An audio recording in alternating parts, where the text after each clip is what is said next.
大家好，我是 Stella。今天这一张是深坑老街，然后这是我现场画的，画到这样子。然后其实我刚开始，我这次也是有画一个小稿，这样子。本来想要前面画一棵大树，然后后来觉得这个小稿蛮好看的，那要画成大张的时候。我就走到另外一个地方，我觉得这个地方的细节明暗啊，我觉得很有趣。然后本来这张小稿我的重点是想要放在树上面，然后多一点细节在，因为那棵树有很多的寄生的别的植物在上面，我觉得很有趣。然后后来走到这边，我觉得这里的亮暗好有趣了，所以我的大稿就决定画这一张。OK， 然后这一张我现在要开始，我现在已经回到画室要整理这个写生的作品。那我在想，这张画有什么我觉得要解决的构图的问题，就是这一整个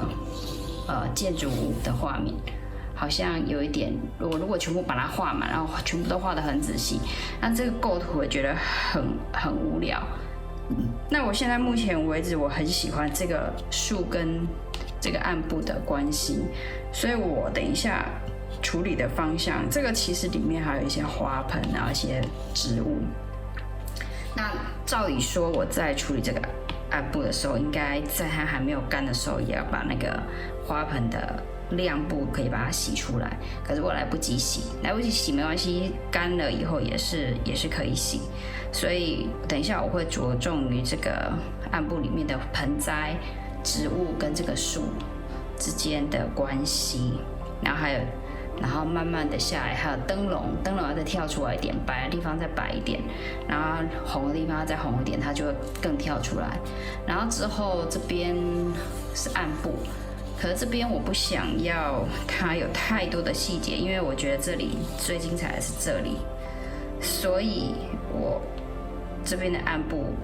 我会很节制的去画它，不要抢了它的细节。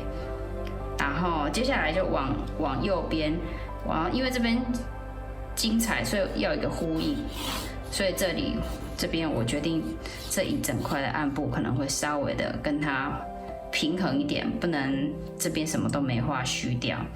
好，然后所以大概我等一下的目的就是处理这两块，让它精彩一点。然后这边也会处理一下，但是有那种淡慢慢的淡掉。那这里后面其实还有一层，我在考虑要把它画出来，因为这一层有一些那个窗户的暗部，它按下去就会让这里亮起来，有一种可以强化这里，让它这种亮暗的感觉更加的对比，有趣的对比应该这样说。所以我考虑要把后面这一层做出来，然后再来这边是建筑物的另外一边，我也会稍微做一下，让